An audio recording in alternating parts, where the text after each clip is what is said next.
Hello there. Good morning, good afternoon, good evening, wherever you are. I'm Ryan in Singapore. Welcome to our mindfulness practice.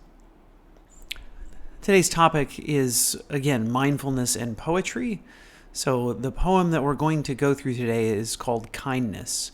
And we're going to read this poem and kind of link what this poem has to do with our mindfulness practice. And as a kind of preface to this, something that I recognize that may tend to happen, or that we may want to get out of our meditation, is some kind of peace and happiness, that we look for meditation as a cure or a way to relieve the symptom of unpleasant emotions. And I think if you've practiced with me before, you'll know that I don't believe that meditation is a cure or a way to stop or to resist or to halt or to keep unpleasant emotions out. So on the contrary, meditation is something for us to be able to roll out the red carpet and say, welcome unpleasant emotions. You are a part of my experience just as much as pleasant emotions are. And as I'm talking about this, I'm suddenly reminded of the children's movie Inside Out, where, the sadness is welcomed as a valid emotion. And I think it's important for us to recognize that the human experience encompasses all kinds of things, including the unpleasant emotions. And so as we read through today's poem, there are certainly there is a lot of rolling out the red carpet for the unpleasant. And I think that this, especially in meditation circles, needs to be reminded of, that we don't meditate to brace against or to push back against our unpleasant emotions.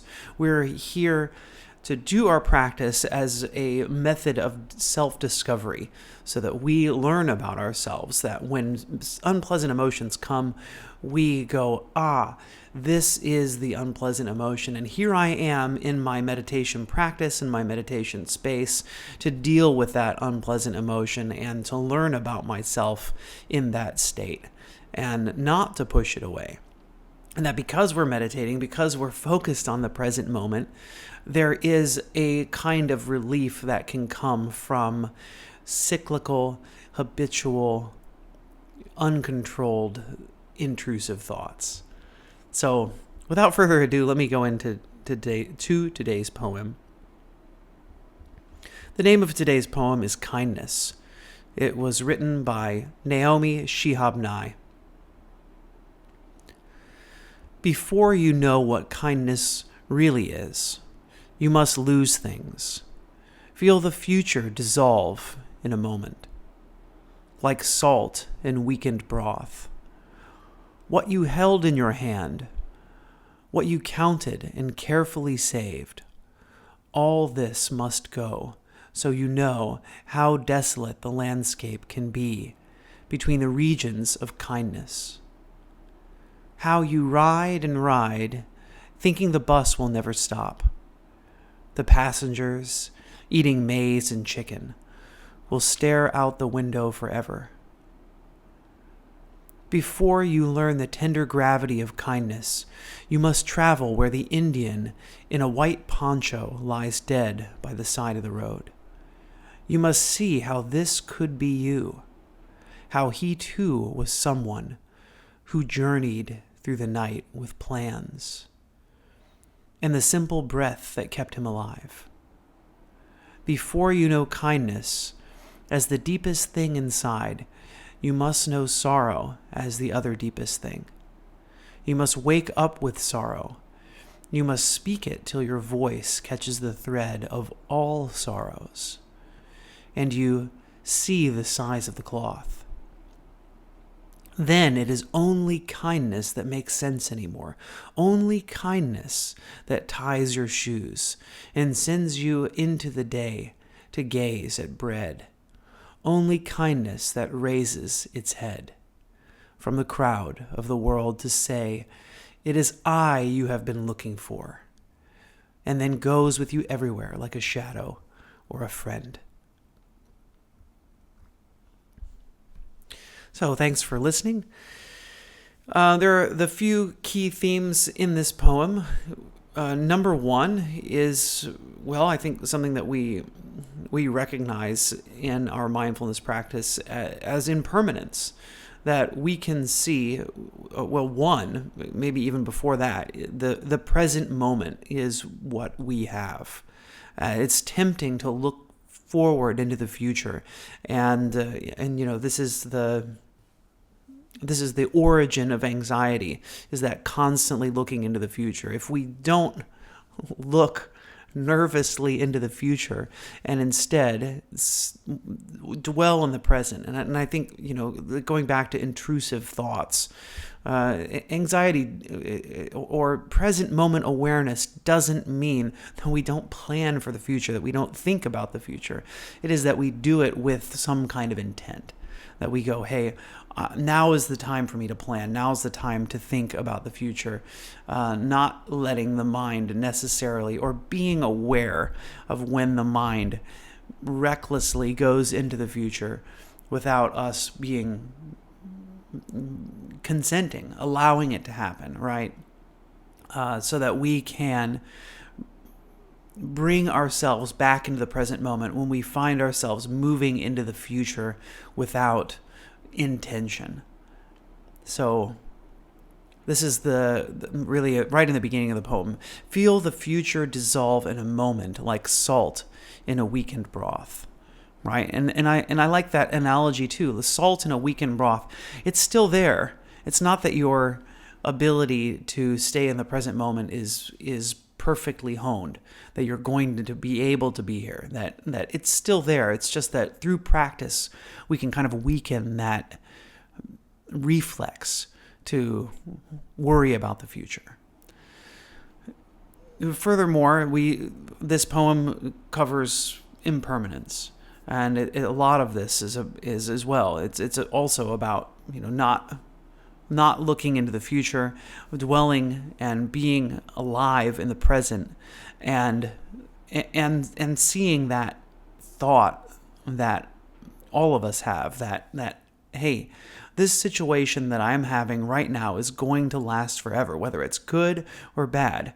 There's a kind of thought that we may be immortal this time, that we're going to be possibly stuck in whatever terrible situation we're in forever, or be living in the bliss that we're in forever. And neither of these two things are true. How you ride and ride thinking the bus will never stop before you learn the tender gravity of kindness. And so what's interesting about this poem is it almost interchangeably uses mindfulness and compassion, which I think is so interesting because these two pieces of our practice are so important and they sometimes seem distinct, whereas in fact they are really interrelated with each other. And I think I have a hard time articulating often how interrelated these two things are. But I think this poem does a really good job of helping us feel and understand the interconnectivity between mindfulness and compassion. So, travel where the Indian in a white poncho lies dead by the side of the road. You see how this could be you. He was someone who journeyed the night with plans and the simple breath that kept him alive. So this, in our compassion practice, is step 2, the common humanity. As we look out and we recognize that this human being is someone who's like me and has so much similarity with me. And I think this is one of the ways that we tend to be alone sometimes and feel alone, is that we forget that every single person has so much in common with me and can relate to me in so many ways. And this really is kind of the core to developing compassion and kindness. And our kindness to ourselves and our self-understanding is really the key to understanding compassion outwardly as well. As we meditate, as we learn about ourselves, as we see our own human failings, it becomes only natural for us to be able to see the human failings in every other individual around the world, every other human being that we share this life, this earth, this experience with. Before you know kindness is the deepest thing inside, you must know sorrow as the other deepest thing. So why sorrow? Is that sorrow is one of those things that maybe we hide from ourselves and from others. That it's something that isn't so pleasant to share with other people. Maybe we worry about what other people will think if we are so open to express sorrow, but it is something that, because we hide it, makes it perhaps harder for us to connect to A, within ourselves, and B, outwardly to others. So you must speak till your voice catches the thread of all sorrows, right? And so this is that external expansion to all of humanity. So we understand all sorrows, and that understanding of sorrows can be a way for us to connect with every other human being, because every other human being expresses sorrows, although not at the same degree, of course. So you speak till your voice catches the thread of all sorrows, and you see the size of the cloth, right? Wow, that's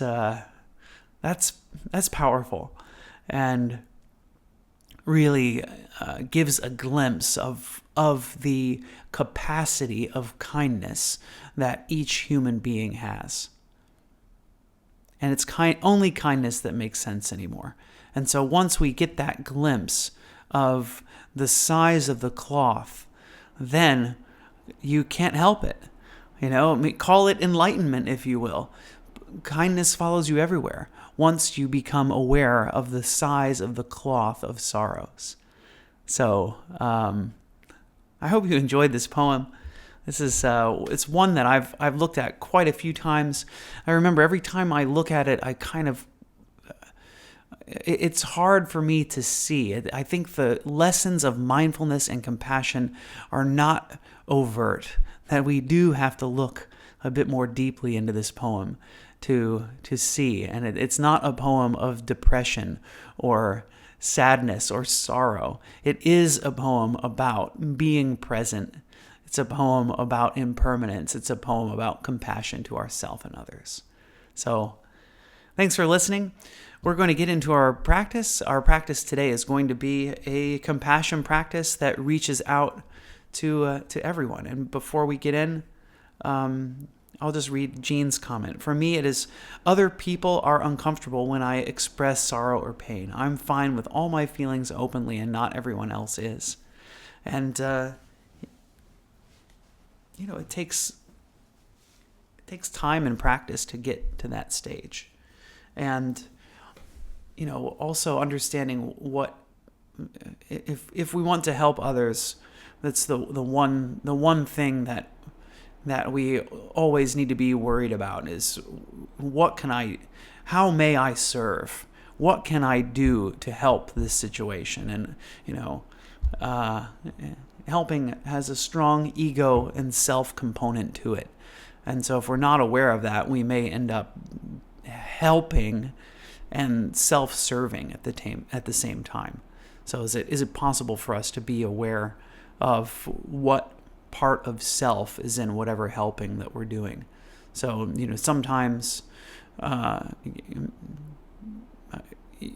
expressing emotions outwardly can be helpful for those around us, and sometimes they won't be as receptive to it, and this could cause a closing and a tightening for others.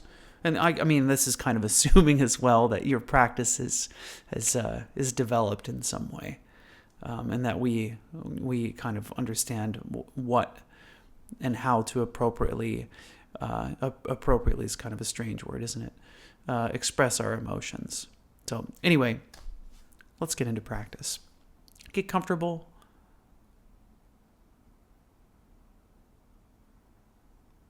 Thanks, Jean, for sharing. Get comfortable. We'll get into today's practice.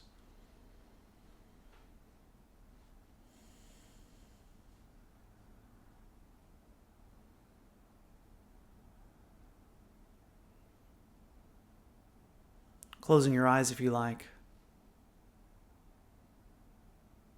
If you'd prefer to keep your eyes open, choosing a soft gaze, a place to allow your gaze to rest.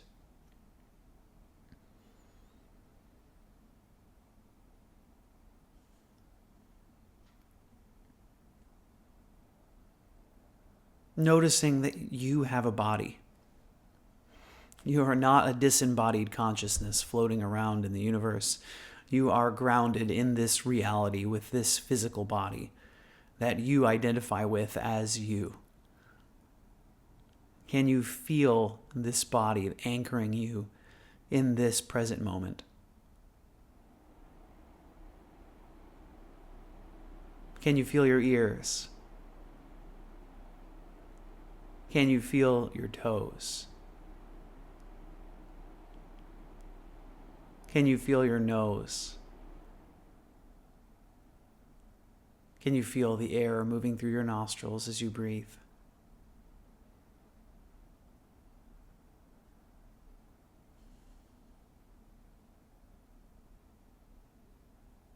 Can you become aware of every breath?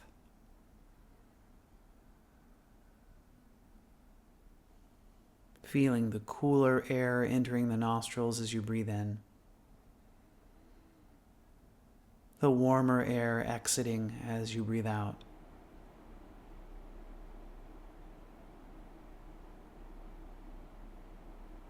Feel the flow of the breath.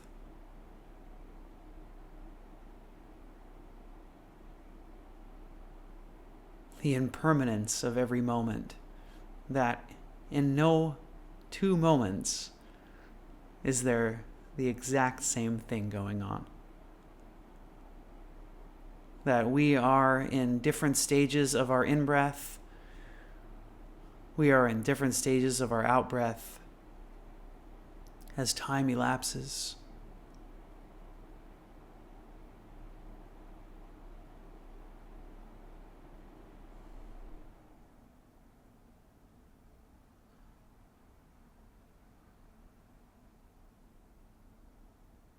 So using these physical sensations of the breath to ground us in the right now. The right now that's always happening, always part of our experience as we are alive. And we are alive. This mystery, this miracle.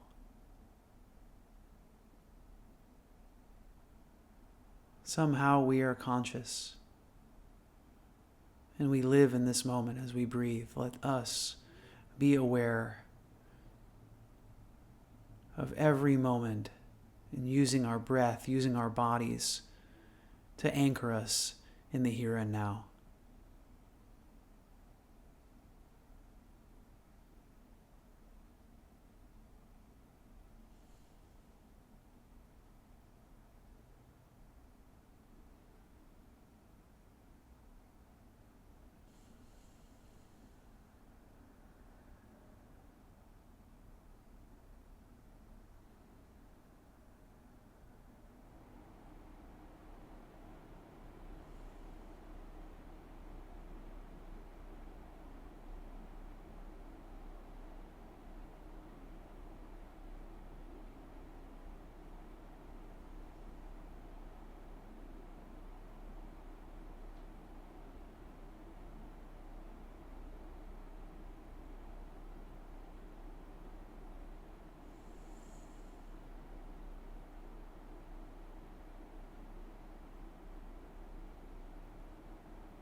And as my mind wanders away, as it does from time to time, can I treat myself with kindness? To understand that this is a normal and natural part of my meditation. That I am human, I like thinking, and my mind will wander away from the present moment from time to time.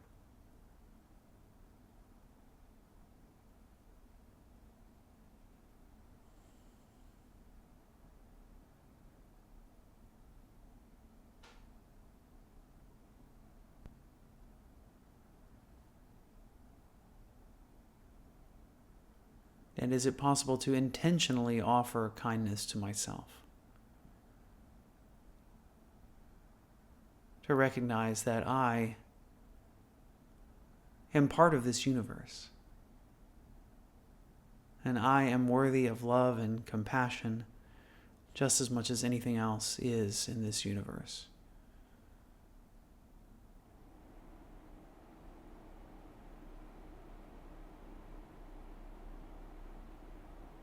So maybe I don't feel worthy, maybe I don't feel deserving. Understand that this does not matter.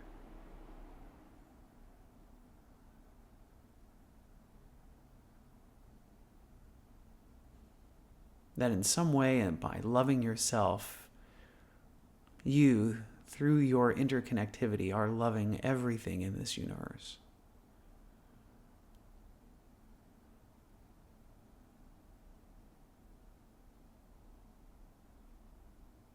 We are connected with all other human beings. We have similarities between ourselves. We function similarly. We have similar experiences. So can I wish myself well? So repeat after me if you like.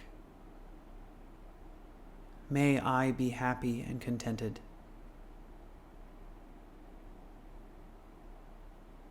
May I be happy and contented.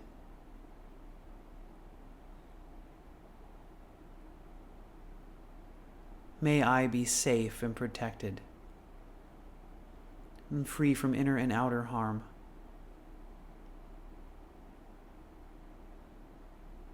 May I be safe and protected, free from inner and outer harm.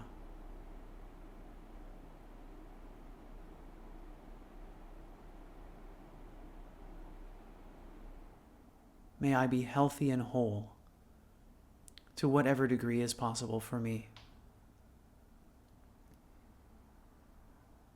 May I be healthy and whole.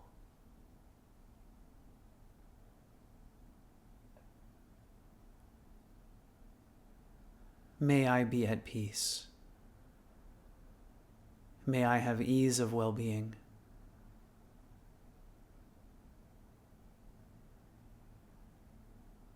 May I be at peace. May I have ease of well-being.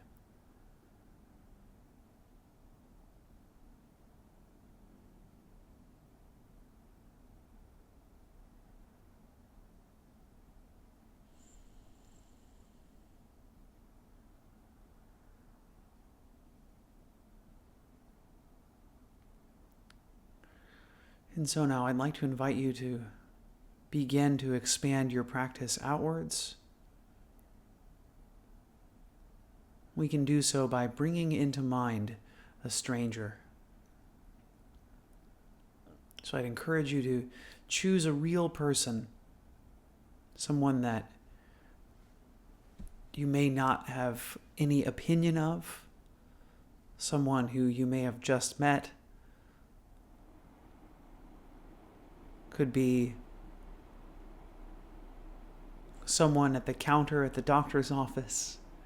Could be someone in line at the grocery store. Some brief encounter. Maybe words were exchanged, maybe no words were exchanged.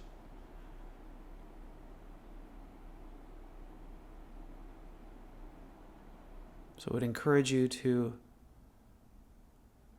allow that person and their image to solidify in your mind as best you can.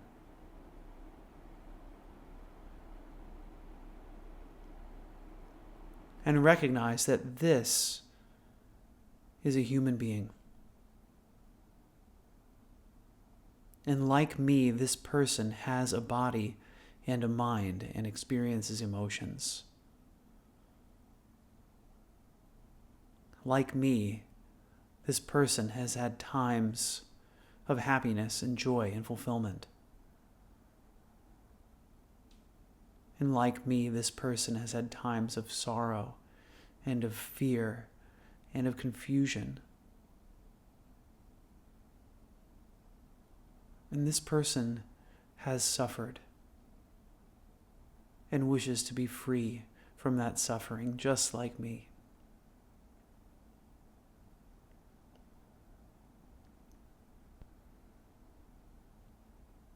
And so with that knowledge, I can reach out my kindness and my compassion towards this stranger.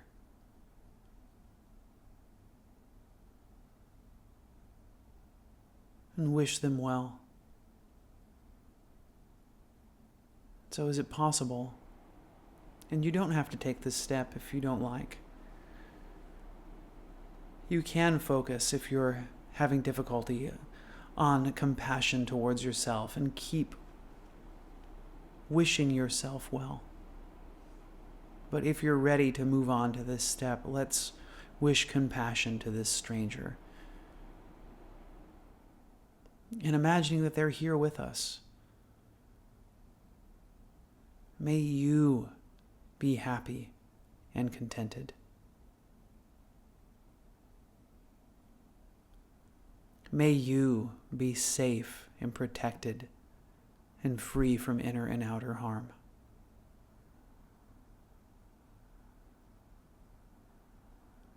May you be healthy and whole to whatever degree possible.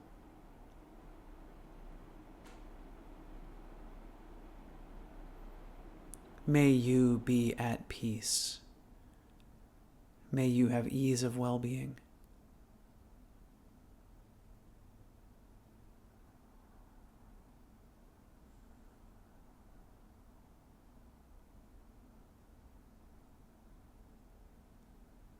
And so continuing as best you can to wish well for this stranger.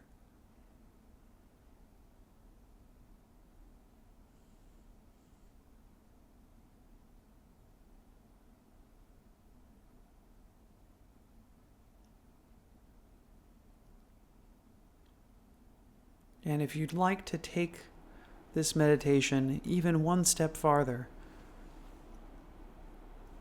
recognizing this common humanity that you share with every other human being on this planet.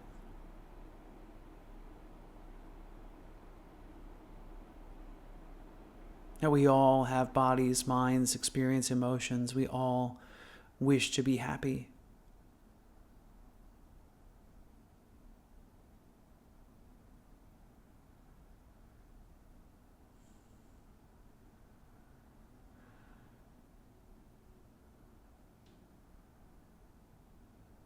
When you see the size of the cloth, then you will understand what kindness truly is.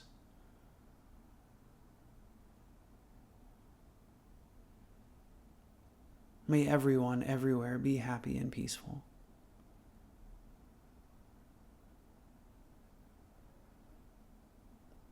May everyone, everywhere, be happy and peaceful.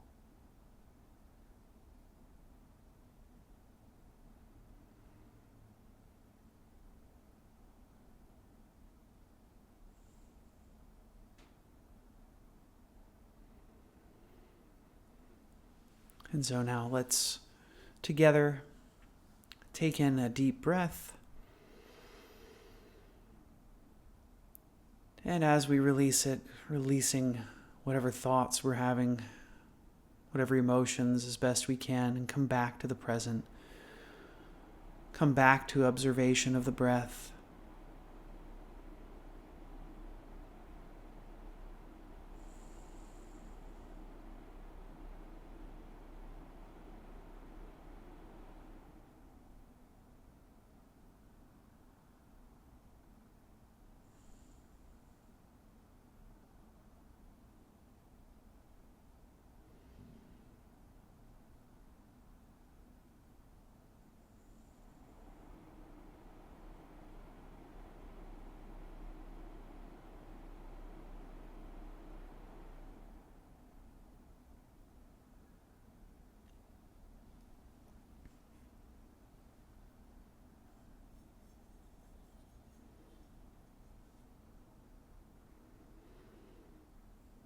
And let's begin to transition out of our period of practice with 3 rings of the bell.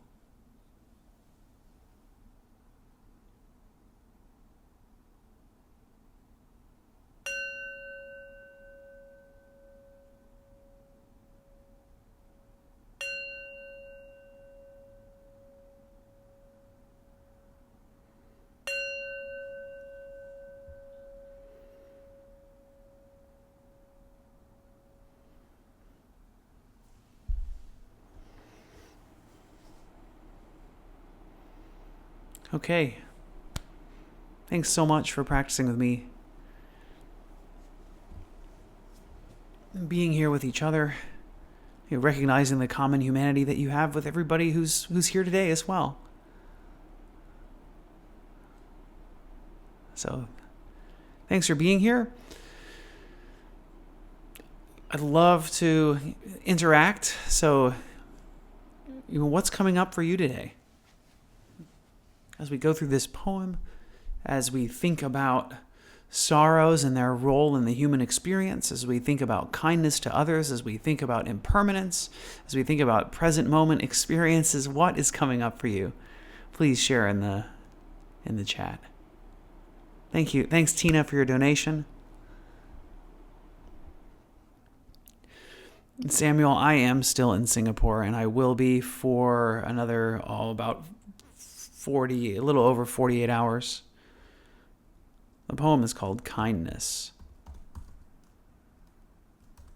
It's by, let's see if I can copy and paste her name, Naomi Shihab. Born in 1952.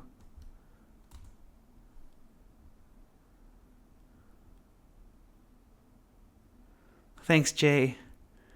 It's lovely to have you here. Thanks for coming in. I've been doing live sessions for on Insight Timer for about 5 years now. Is that right? Yeah, that is almost there. I'm like four plus years on Insight Timer, and I've really been enjoying it.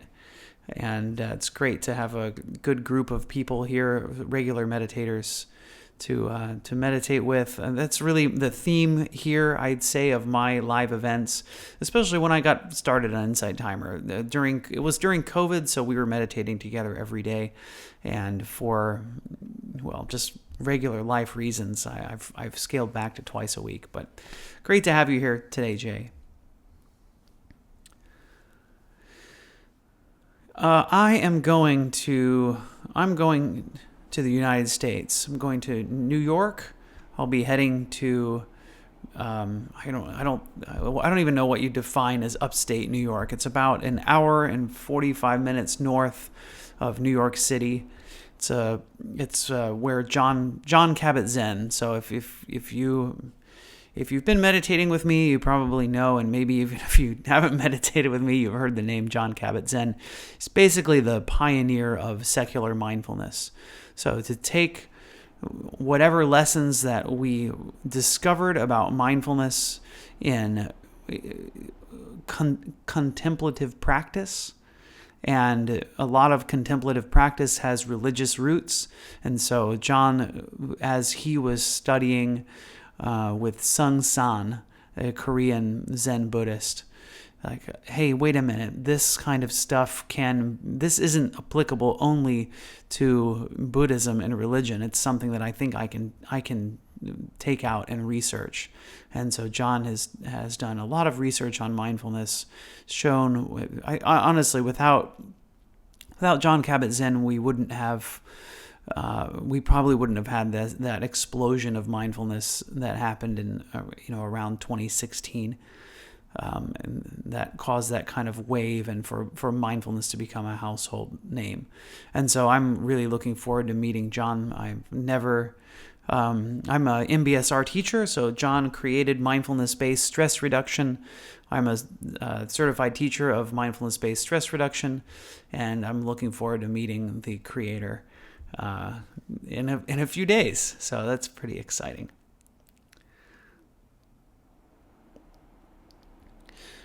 Okay, see you, Samuel. Hope you have had a good one.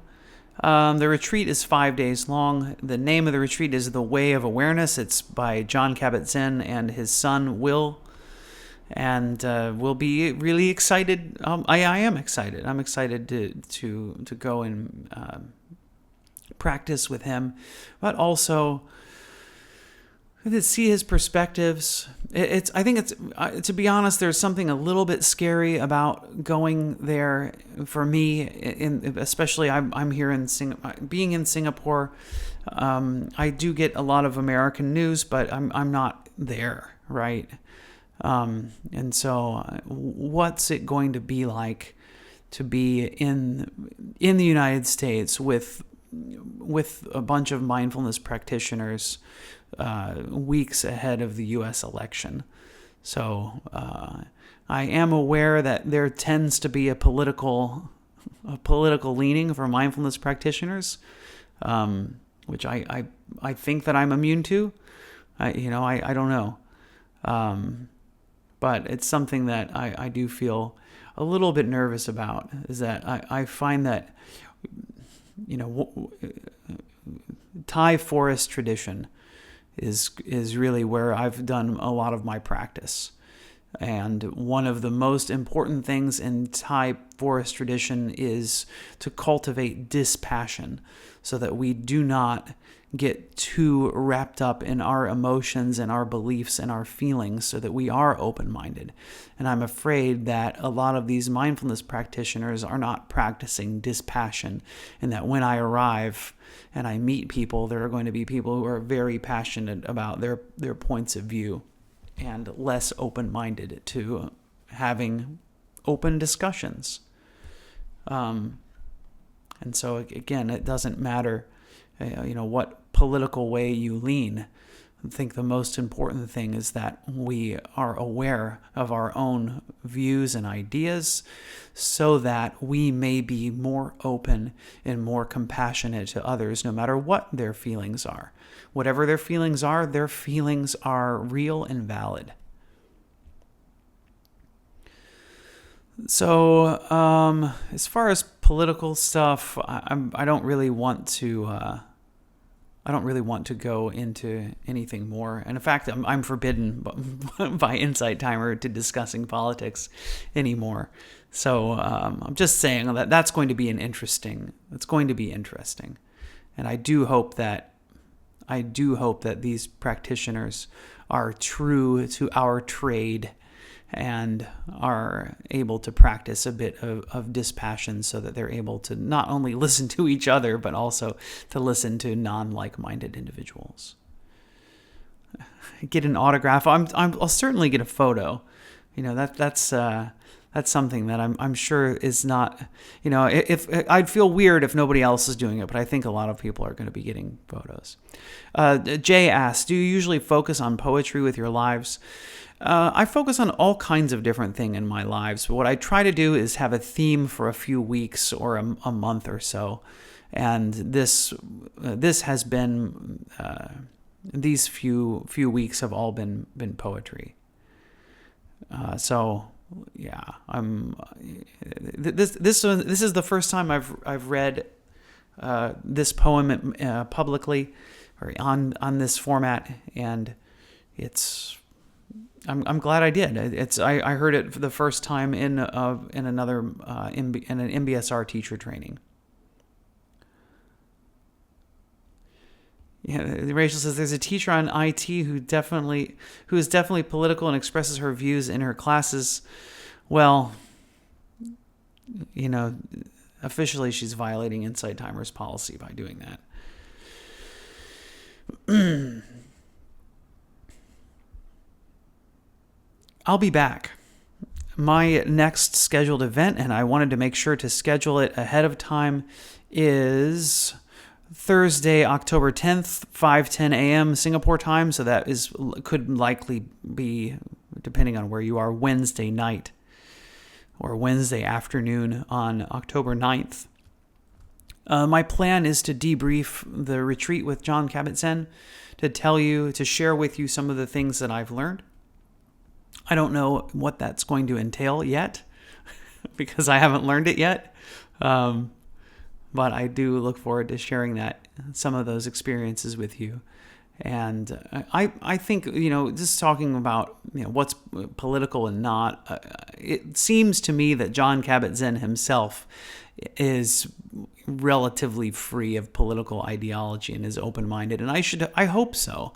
The amount of practice that he supposedly does should help. I mean, certainly, I think open-mindedness is cultivated when we practice meditation. When we meditate, we can't help but be more open-minded because we can see our own thoughts with that kind of open-minded neutrality.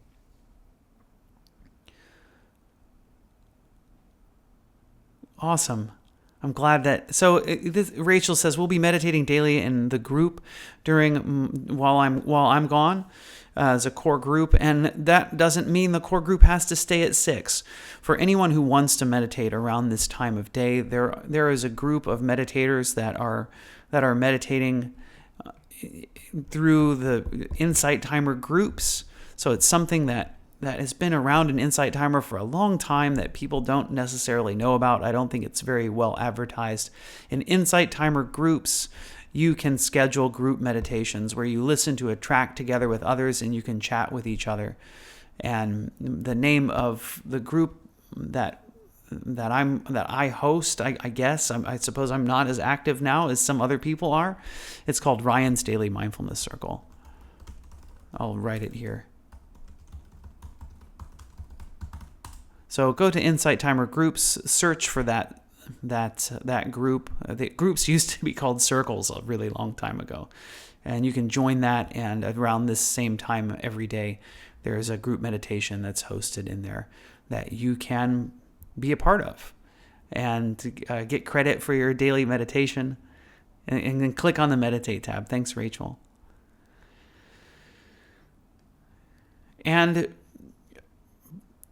daily practice is the way to see results. If you would like to start to see what mindfulness can do for you, the real way to do it is daily practice. And encourage you, roll out the red carpet, welcome the difficult experiences, welcome the happy experiences, whatever is there. Notice it. Notice whether you find it to be pleasant, unpleasant, or neutral. Be aware of that. Learn about yourself through your own meditation practice. Learn to be kind to yourself. Now it's time to say goodbye.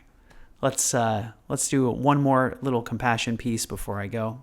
So follow along if you like. Send our well wishes out to ourselves and to each other.